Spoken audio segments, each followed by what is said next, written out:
We all know speed is crucial for a successful website, right? But did you know that your site's responsiveness, or how quickly it reacts when users interact, can make or break their experience? That's why today we're going to focus on INP, which is all about measuring your site's responsiveness. Stick around to learn what it is, why it matters, and how you can improve your site's INP score. First off, what exactly is INP? INP, or Interaction to Next Paint, is a key metric in Google's core web vitals. It measures how quickly your site responds to user interactions, like clicking a button or filtering products. The faster your INP, the smoother and more responsive your site feels. But here's the thing. A good INP isn't just about making your site feel great to users. It's crucial for two major reasons: better SEO and higher conversions. First, let's talk about SEO. INP is part of Google's core web vitals, so a strong INP score can help boost your search engine rankings, which means more visibility for your site. And second, conversions. If you run an e-commerce site or any platform where user interactions matter, a fast INP can be the difference between making a sale or losing a customer because of a frustratingly slow experience. So a good score for INP should be less than or equal to 200 milliseconds. A poor score is over 500 milliseconds. If your INP score isn't quite where it should be, don't worry, we've got you covered. There are several effective strategies you can use to improve it, and we're going to walk through the key methods. The first thing you will need to do before improving your score is finding out what it is. The first tool you can use is Google Page Speed Insights. The data at the top of the tests show real user data, but it's not live data. It's computed from the core web vitals metrics over a 28-day collection period. So if your website does not have enough traffic right now, it won't be possible to get an exact INP score. If you don't have enough visitors for a field report, you can at least test some metrics using the Web Vitals Chrome browser extension. It is the simplest way to test the latency of user interactions. You can find detailed instructions on how to do this in the Core Web Vitals section of our website. Now that you've got a clear view of your INP score, it's time to roll up your sleeves and start optimizing. First, let's talk about hosting. No matter how optimized your site is, if your server is slow, it can negatively impact your INP score when server requests are part of user interactions.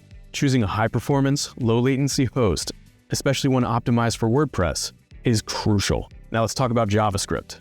Heavy or poorly optimized JavaScript can significantly slow down your site's responsiveness by overloading the main thread.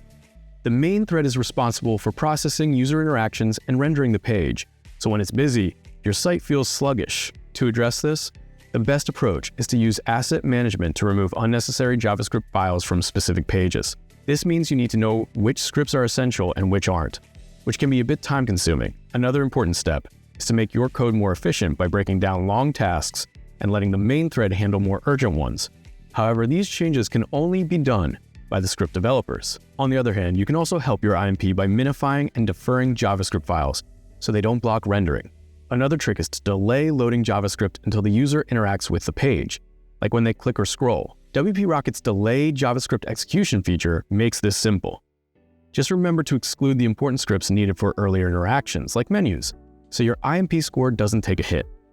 Another area to focus on is your CSS and fonts. Unused CSS and large font files can delay the time it takes your page to become interactive, farther burdening the main thread. WP Rocket offers a feature called Remove Unused CSS, which can streamline your style sheets and boost your INP score. Additionally, consider preloading your key fonts, those needed for the early display of content, or using system fonts to reduce loading times. Images are often the biggest culprits when it comes to slowing down your site. Large image files can delay interaction time due to the rendering load on the main thread, affecting your INP score. To improve performance, consider using modern image formats like WebP or AVIF, which help browsers not only load images faster, but also render them more efficiently compared to traditional formats. Optimized images in these formats not only load faster, but also contribute to a better INP score. Speaking of images, another effective technique is lazy loading. This ensures that images and iframes only load and render when they enter the viewport, eliminating unnecessary rendering effort when the image is not yet needed. WP Rocket takes this a step farther with its lazy rendering feature. Lazy rendering only renders elements that are about to be visible to the user, meaning less work for the browser and a more responsive to interaction site. This can drastically reduce the load on the main thread, helping your page load faster and respond quicker to interactions, which really boosts your INP performance. One more thing, minimize the use of third-party scripts. While they can add functionality, they often come at a cost of speed and put additional strain on the main thread. If you can't eliminate them, try to delay their loading or use asynchronous loading to prevent them from blocking your site's interaction time. For example, to avoid loading YouTube videos before they are needed, you can easily enable the Replace YouTube iframe with Preview Image option. This swaps out the YouTube iframe with a simple thumbnail image, speeding up your page load time. So to wrap this up, improving your INP on WordPress is about optimizing key elements, JavaScript, CSS, images, and third-party scripts, while ensuring your hosting is top-notch. Remember, it's not just about pleasing search engines, it's about giving your users a fast, responsive experience that keeps them coming back.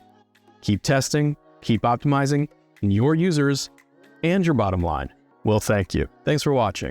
If you found this helpful, don't forget to like and subscribe for more web performance tips. See you in the next video.